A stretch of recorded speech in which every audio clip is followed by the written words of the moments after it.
He humiliated his wife at his birthday party, forcing their children to call his mistress Mom in front of everyone. His mother laughed. His sister recorded it. But when the estate attorney revealed his wife's father built the mansion they partied in, his crown turned to dust. The champagne was flowing, the music was loud, and Devon was living his best life. At least, that's what he thought. It was his 40th birthday, and he'd made sure everyone knew it. The mansion was lit up like a movie set, with catering tables stretching across the marble foyer and a live jazz band playing in the grand ballroom. Important people from his company had shown up. Executives, managers, colleagues who wanted to be seen at the VP's birthday bash. Devon walked through the crowd in his custom suit, shaking hands and accepting congratulations like he was royalty. And in his mind, he was. But if you looked closely, really paid attention, you'd notice something off about the whole scene.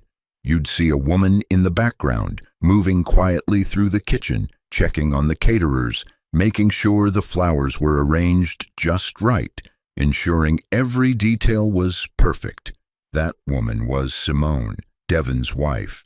She wore a simple black dress, nothing fancy, nothing that would draw attention. Her hair was pulled back in a neat bun, and around her neck hung a small gold locket that she touched every now and then, like it was giving her strength. She'd been up since 6 that morning coordinating this entire party. She'd called the vendors, confirmed the guest list, picked out the decorations, but Devon hadn't thanked her once. He'd barely looked at her all day. Simone was used to being invisible in her own marriage. It hadn't always been this way. There was a time when Devon looked at her like she was the only woman in the world. But that was 4 years ago, back when they first got married. Now she was just the woman who kept things running while he climbed the corporate ladder and forgot where he came from. And tonight, she was about to find out just how little he valued her. Devon's mother, Beverly, was holding court in the living room, surrounded by guests who hung on her every word. Beverly was a loud woman, the type who laughed too hard at her own jokes and had an opinion about everything. She'd never liked Simone, thought her son had married beneath him, and she made sure Simone knew it every chance she got. Tonight was no different.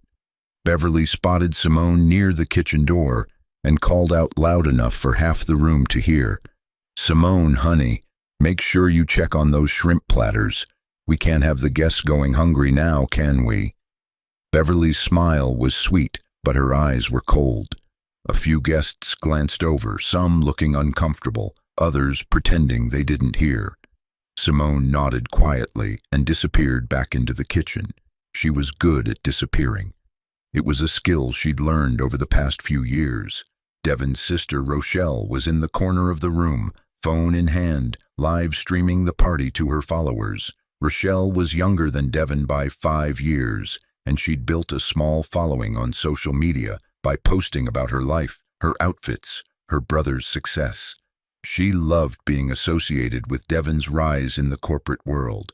It made her feel important, and like her mother, Rochelle had no love for Simone. She thought her brother's wife was boring, too quiet, not glamorous enough for a man of Devon's status. But the real shock of the night hadn't happened yet. That came when the front door opened and Crystal walked in. Crystal was everything Simone wasn't, at least in Devon's eyes. She wore a tight red dress that hugged every curve, her hair flowing in perfect waves down her back. Her heels were so high they made her tower over most of the guests, and she walked with the confidence of a woman who knew every eye in the room was on her. Crystal worked with Devon at the development firm. She was a project coordinator, ambitious and ruthless, the type of woman who saw every interaction as an opportunity to climb higher. And 6 months ago, she'd set her sights on Devon. The affair had started small, late nights at the office, business dinners that went on too long, text messages that Devon thought he was hiding. But Simone knew. She always knew. She'd seen the way Devon's face lit up when his phone buzzed. She'd noticed the new cologne, the extra care he took getting dressed in the mornings. but she'd said nothing, because Simone had learned a long time ago that sometimes silence was the most powerful response. Devon's face broke into a wide grin when he saw Crystal. He crossed the room quickly, wrapping his arm around her waist and kissing her cheek in front of everyone. Some guests looked away, embarrassed. Others whispered, but Beverly clapped her hands together like she'd just witnessed something wonderful. "There she is," Beverly announced. "Crystal, darling, you look absolutely stunning. Come sit with us." Rochelle immediately stopped her live stream and rushed over, hugging Crystal like they were old friends. "Girl, that dress. You need to drop the link because you are serving tonight." Crystal laughed, soaking up the attention. She glanced around the room until her eyes landed on Simone, who was standing near the entrance to the dining room. For just a moment, the two women locked eyes. Simone's expression didn't change. She just looked at Crystal with a calmness that was almost unnerving. Then she turned and walked away. Dinner was served in the grand dining room, a massive space with vaulted ceilings and a chandelier that looked like it cost more than most people's cars. The long mahogany table could seat 30 people, and tonight it was packed with guests, all dressed in their finest, all there to celebrate Devon. He sat at the head of the table naturally, and to everyone's shock, he gestured for Crystal to sit in the chair beside him, the chair that should have been Simone's. Simone didn't say anything. She just took a seat further down the table, near the end, close to the kitchen so she could help serve, if needed. Devon's two children, 8-year-old Brianna and 6-year-old Jamal, sat across from their mother looking confused. They kept glancing between their father and the strange woman in the red dress, trying to understand what was happening. Beverly stood up, tapping her wine glass with a fork to get everyone's attention. "I want to make a toast," she announced, her voice carrying through the room, "to my son Devon, 40 years old and finally coming into his own. Finally understanding what he deserves. Finally recognizing quality when he sees it." She looked directly at Crystal when she said that last part, and the meaning was clear. Several guests shifted uncomfortably in their seats. Rochelle raised her glass enthusiastically, already recording again. And Devon, drunk on attention and expensive whiskey, just smiled. But then Devon did something that would haunt him for the rest of his life. He cleared his throat and looked down the table at his children. "Brianna, Jamal, come here for a second." The kids slid out of their chairs and walked slowly toward their father, unsure what he wanted. When they reached him, Devon put a hand on each of their shoulders and gestured toward Crystal. "I want you two to call Miss Crystal Mom from now on, you hear me? Your real mother doesn't deserve that title." The room went dead silent. It was one of those moments where even the music seemed to stop, where time itself seemed to hold its breath. Brianna's eyes filled with tears. Jamal looked at his father like he didn't recognize him. Down at the end of the table, Simone's hand tightened around her fork, but her face remained calm. Only the slight tremor in her fingers gave away what she was feeling. Beverly broke the silence with a loud, sharp laugh. About time someone showed her she's replaceable. Rochelle, phone still recording, zoomed in on Simone's face, capturing the moment for her followers. "This is wild," she whispered into the camera, but her voice carried. "Y'all seeing this?" Some of the guests looked away, ashamed to be witnessing this. A few women shook their heads in disgust. Devon's business partner, Andre, sat frozen, his jaw clenched, wanting to say something but knowing it wasn't his place. An older woman near the middle of the table, Mrs. Patterson, a family friend who'd known Simone for years, stood abruptly and excused herself, unable to watch anymore. Crystal leaned into Devon, kissing his cheek, playing her role perfectly. She looked at the children with a smile that didn't reach her eyes. "You can call me whatever you're comfortable with, sweethearts." But the damage was done. Brianna pulled away from her father and ran down the table to her mother. Jamal followed, both of them crying, burying their faces in Simone's arms. Simone held them close, whispering something only they could hear, and then she stood, guiding them toward the door. No one tried to stop her. No one said a word. She walked through the dining room with her children, through the hallway, and out into the garden, leaving the party behind. Outside, the air was cool and quiet. The sound of the party was muffled out here, just a distant hum of music and laughter. Simone sat on a stone bench near the rose bushes her father had planted years ago, back when this estate was just his dream. Brianna and Jamal clung to her, and she held them, rocking them gently, humming a soft tune her own father used to hum to her. After a few minutes, Mrs. Patterson found them. The older woman had left the party and tracked Simone down, unable to let this moment pass without saying something. She sat beside Simone on the bench, her face full of sadness and anger. "Baby, why do you stay?" Mrs. Patterson asked softly. "No woman should endure what you just went through in there." Simone was quiet for a moment, looking up at the stars. Then she touched the gold locket around her neck, the one she never took off. "Because I made a promise to my father," she said quietly, "to never let anger make me forget who I am."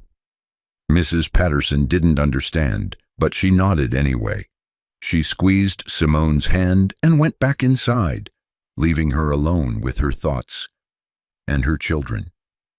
Simone opened the locket, looking at the photo inside. It was her father, Malcolm, smiling at the camera with that gentle, knowing smile of his. Below the photo was an engraving. "Royalty doesn't announce itself." She'd been carrying those words with her for 15 years, ever since her father gave her this locket, and she'd lived by them every single day. But tonight she wondered if maybe it was time for royalty to speak up. To understand what happened in that mansion on Devon's 40th birthday, you have to go back 25 years, back to when Simone was just a little girl growing up in a modest neighborhood on the south side of Atlanta. She lived in a small 3-bedroom house with her father, Malcolm Hayes. Her mother had passed away when Simone was 2, so it was just the two of them, and Malcolm made sure his daughter never felt like she was missing anything. Malcolm was a quiet man, the kind who listened more than he spoke. He worked long hours, sometimes leaving before sunrise and coming home after dark. Young Simone thought he was a construction worker or maybe a property manager. She didn't know the truth. She didn't know that her father was building an empire. Malcolm Hayes was a genius when it came to real estate. He'd started with nothing, just a high school diploma and a dream. He worked construction jobs during the day and studied property law at night. He saved every penny, lived in a tiny apartment, ate ramen for years, and slowly, painfully, slowly, he started buying properties, foreclosures, fixer-uppers, land that nobody wanted. He'd renovate them, flip them, reinvest the profits. Over 20 years, he built a portfolio worth hundreds of millions, then billions. But here's the thing about Malcolm, he never showed it.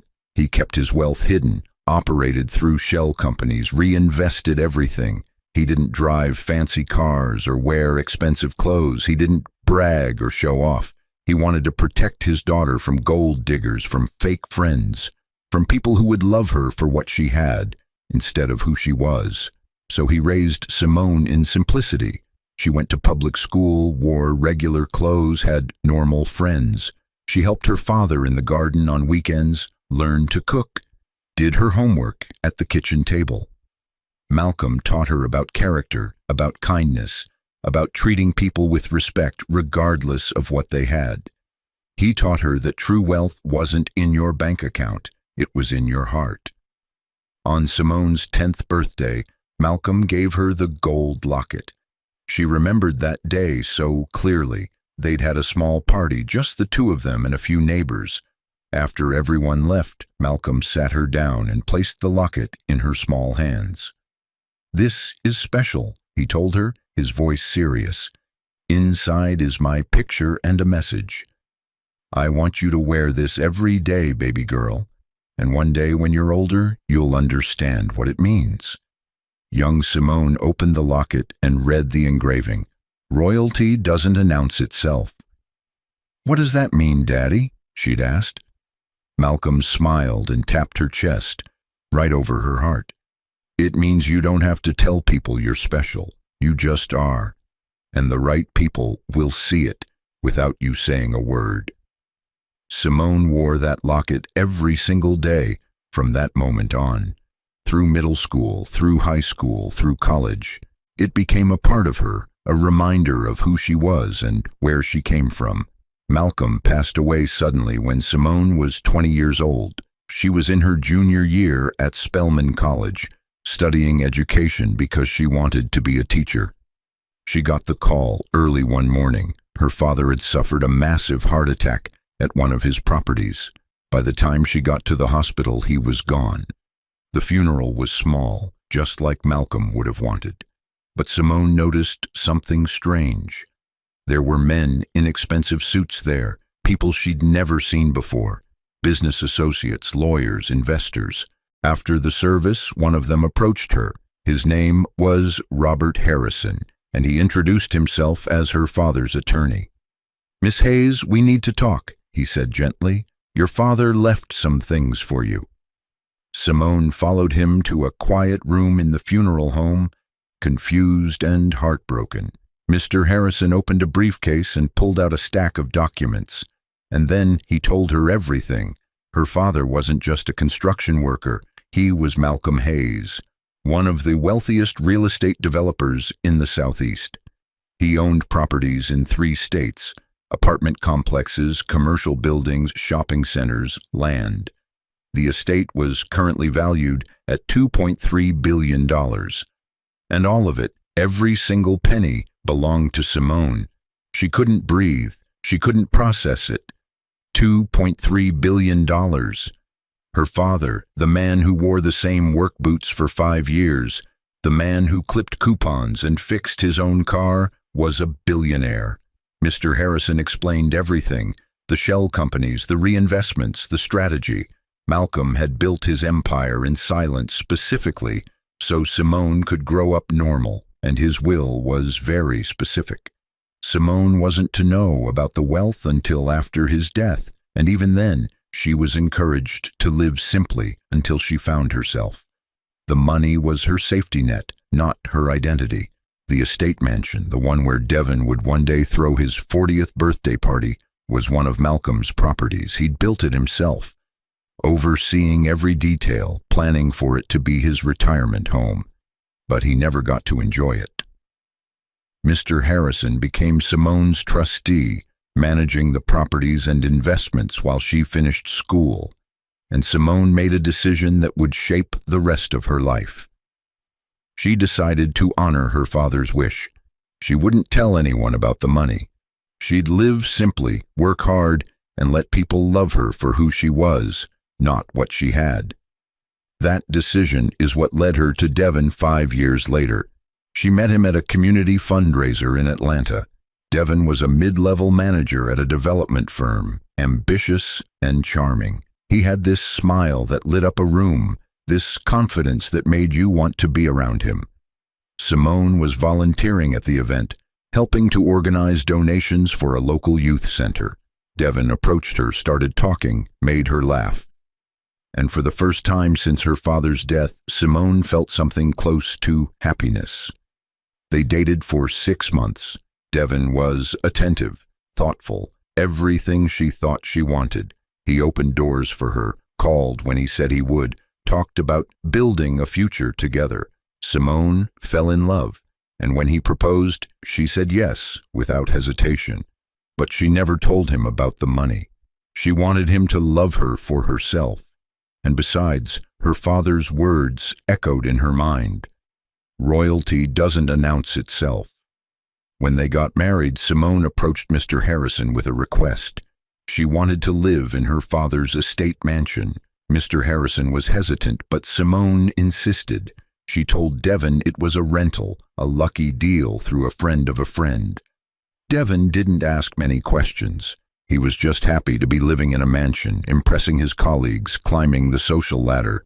For the first year, things were good. Devon was loving, present. They had Brianna, then Jamal 2 years later. Simone threw herself into motherhood, volunteering at the kids' school, managing her father's charity foundation anonymously. She was happy, or at least she thought she was. But as Devon's career took off, things changed. He got promoted to senior manager, then director, then VP. With each promotion came a bigger ego, a colder heart. He started making comments about Simone not working, about her not contributing financially. He didn't know she was running a multi-million-dollar foundation. He didn't know she owned the building his company leased. He didn't know anything real about her because he'd never bothered to ask. Then Crystal came into the picture. Devon met her at work about a year ago.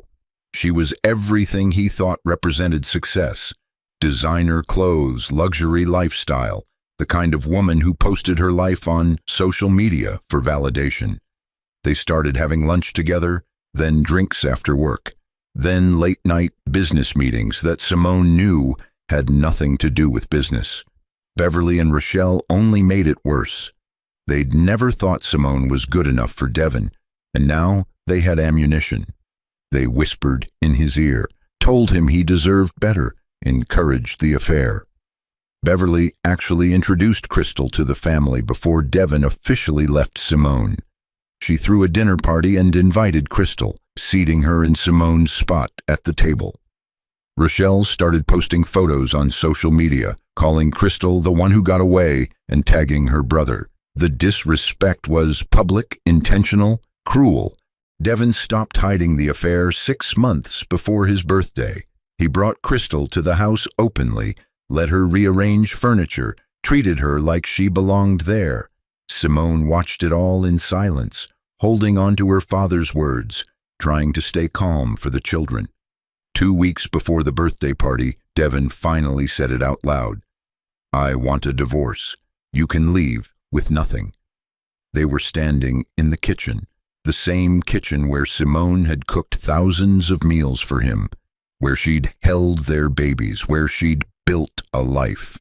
Devon's words were cold, matter-of-fact, like he was firing an employee. "What about the kids?" Simone asked quietly. "They'll stay with me and Crystal, a real woman who can give them a real future." Beverly, who'd been sitting in the living room, called out her agreement. "You've been freeloading long enough, girl. Time to go."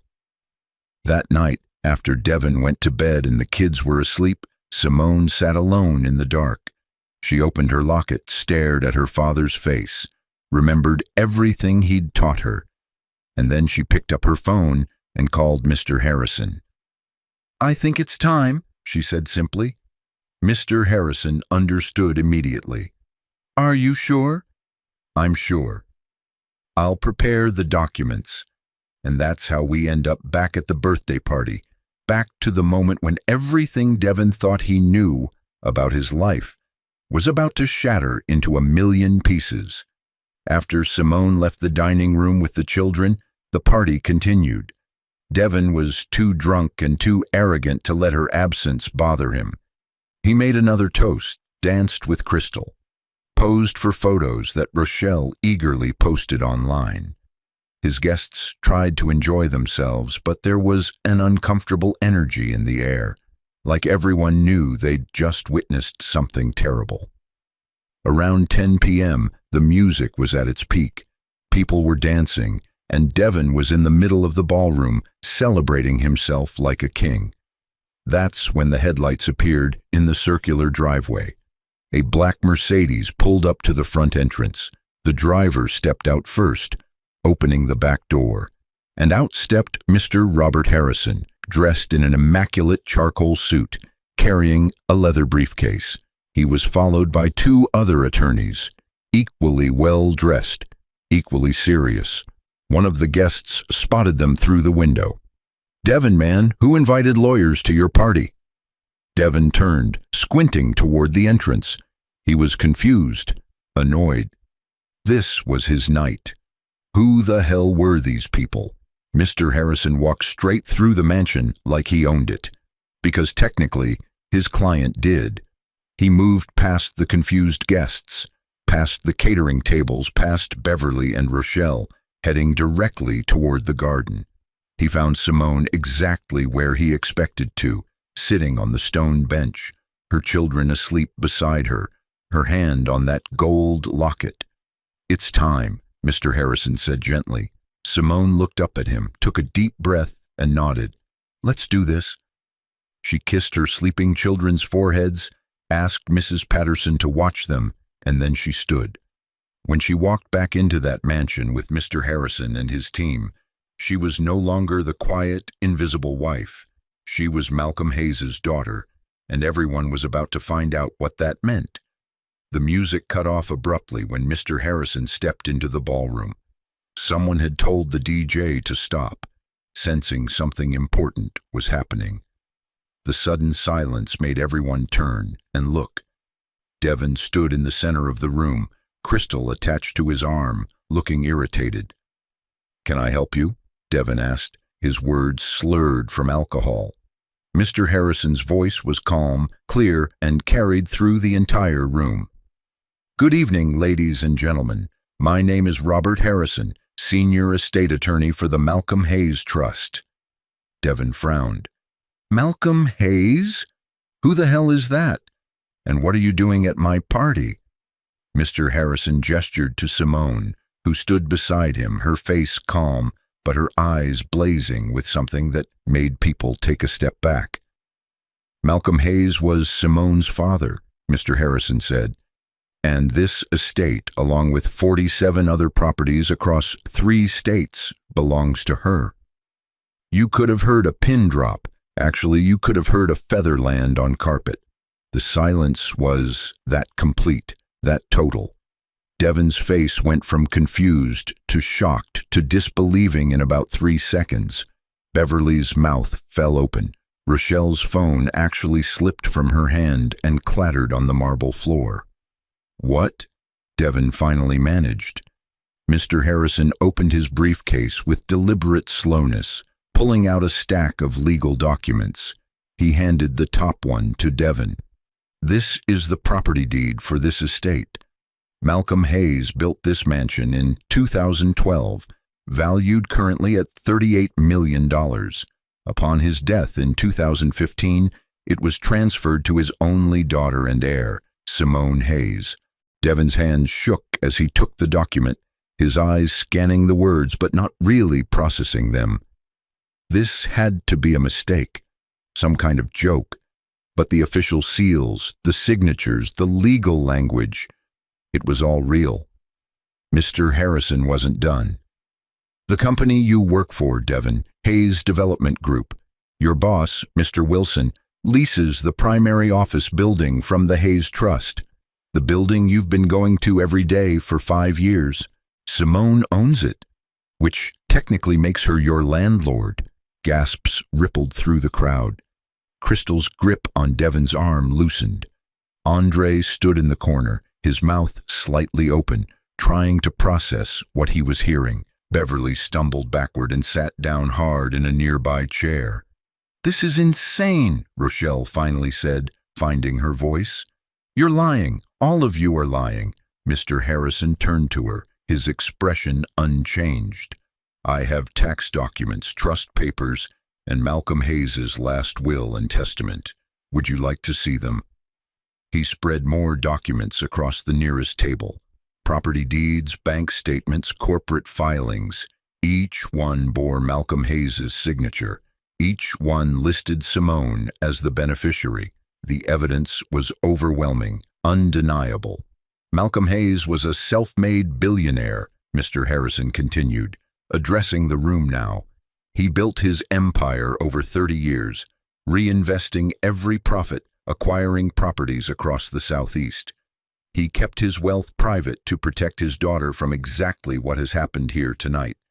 People who would value money over character. His estate is currently valued at $2.3 billion.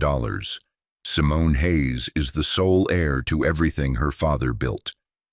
The number hung in the air like a bomb. $2.3 billion.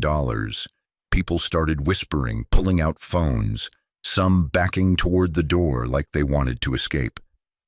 Devon stared at Simone, his face a mixture of shock, confusion, and dawning realization. "You knew," he whispered, "this whole time. You knew and you never said anything." Simone stepped forward. For 4 years, she'd been quiet.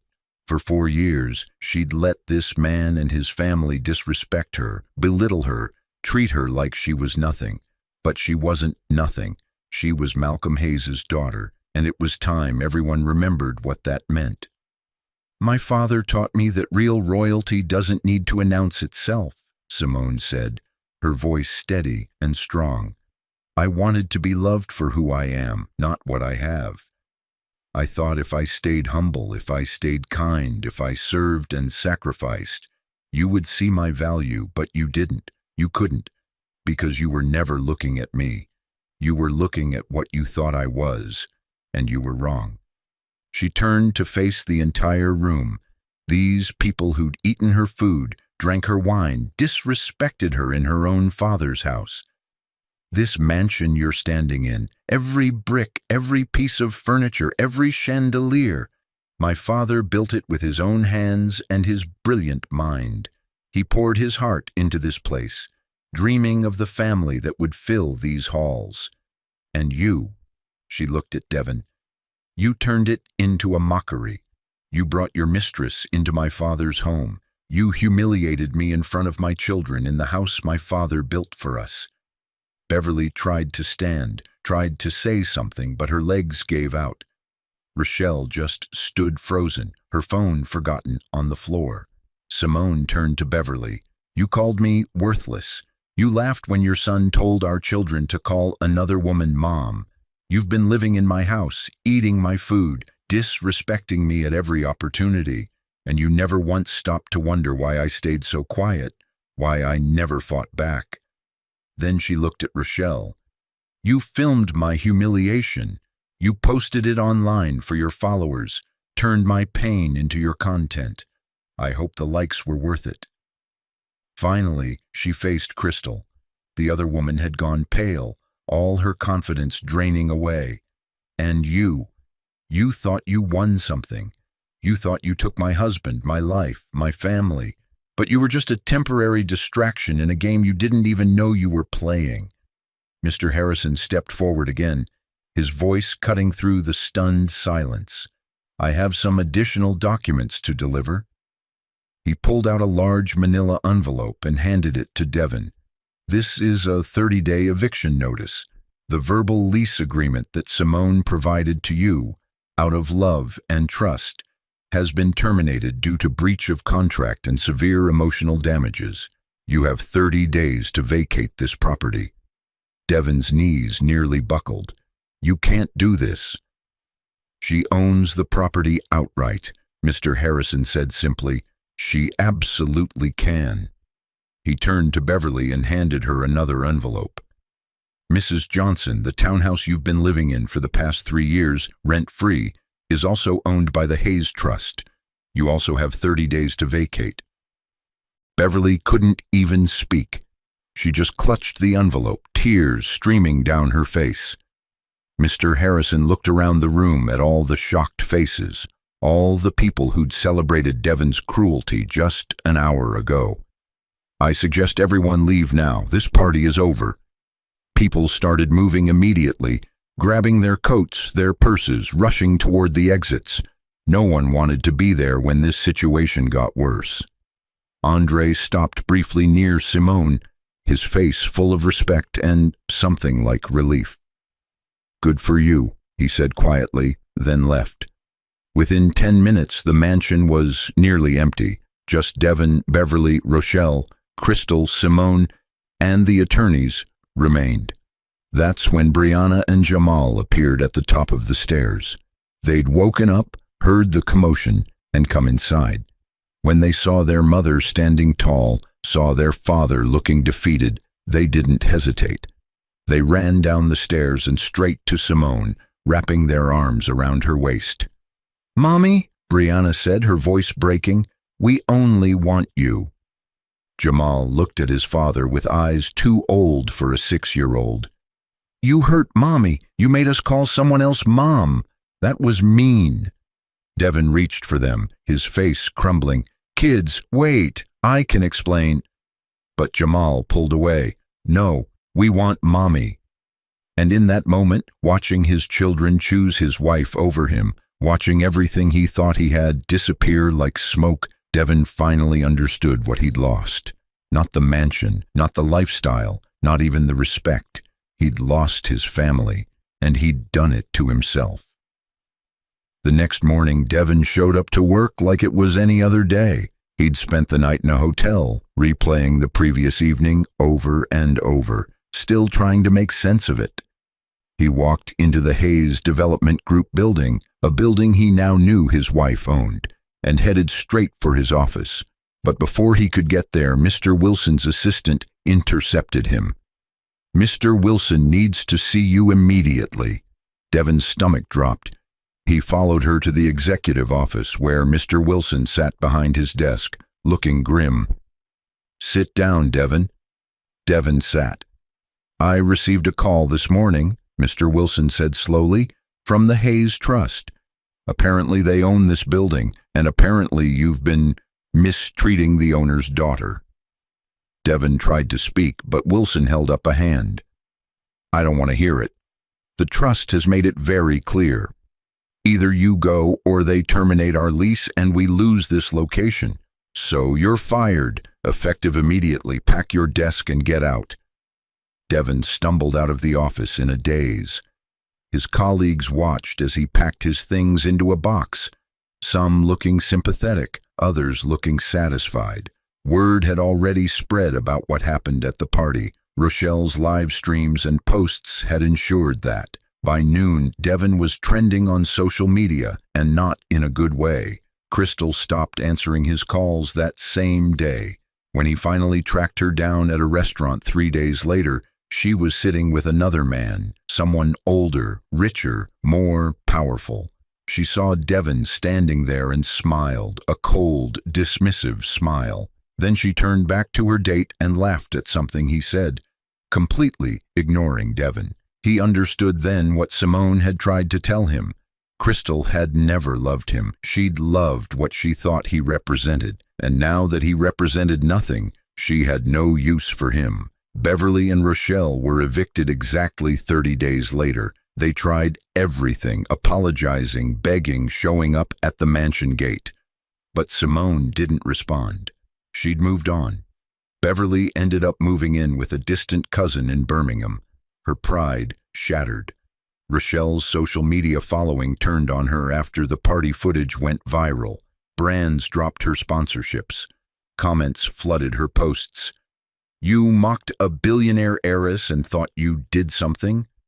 The jokes really do write themselves. Karma served hot and fresh.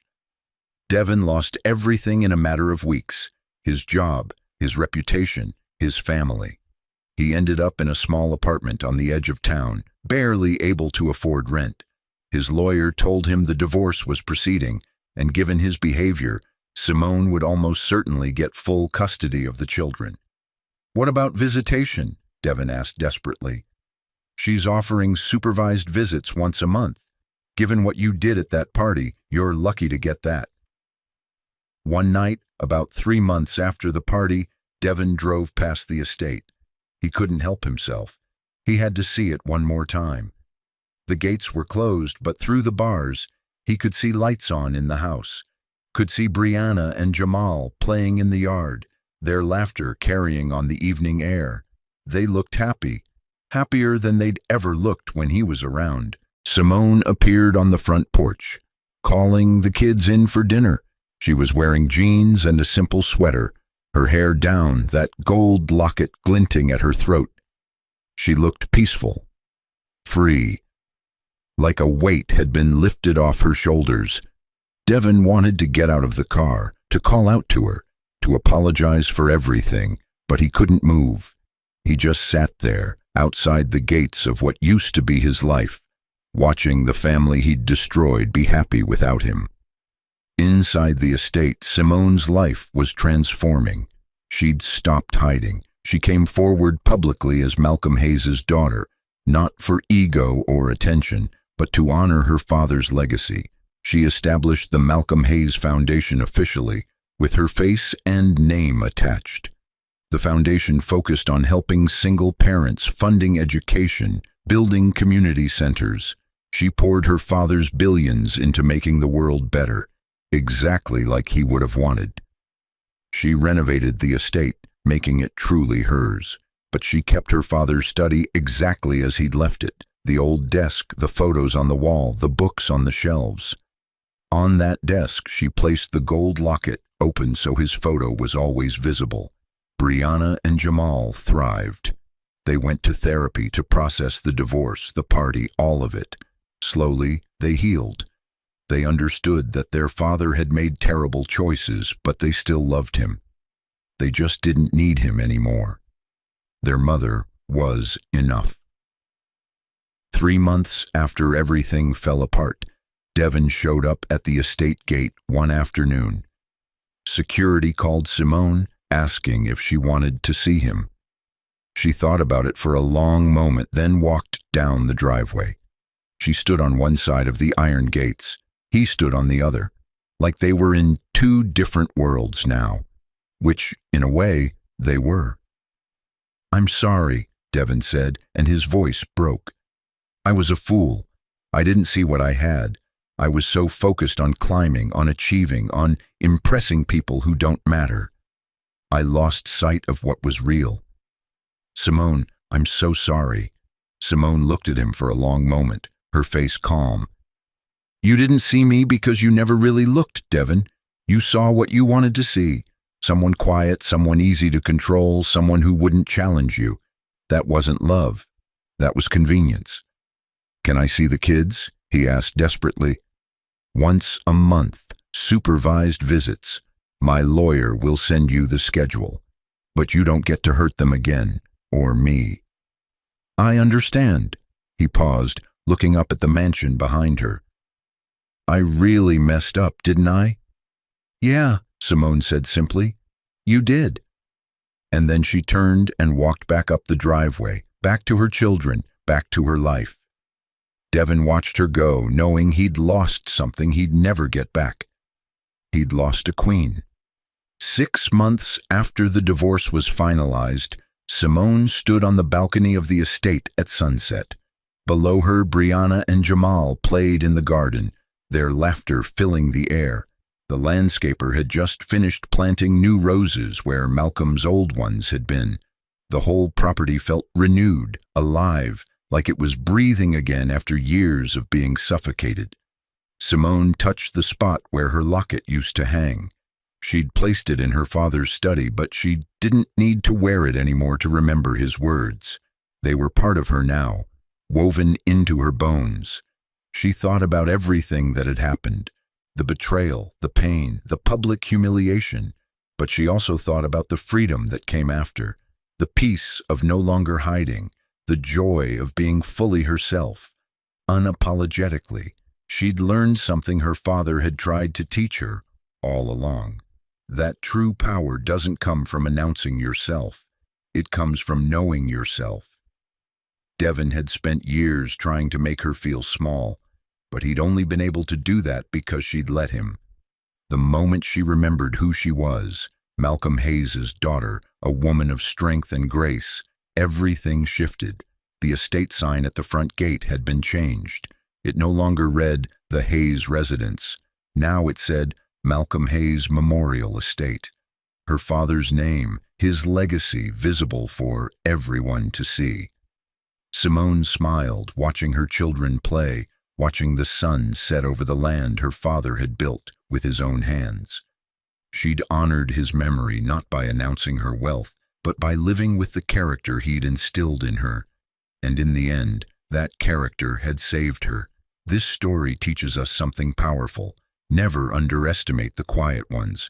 Never mistake silence for weakness. Never assume that someone's kindness means they have nothing. And remember, never judge a book by its cover. That quiet person you're disrespecting might just be royalty in disguise. Until next time, stay blessed, stay humble,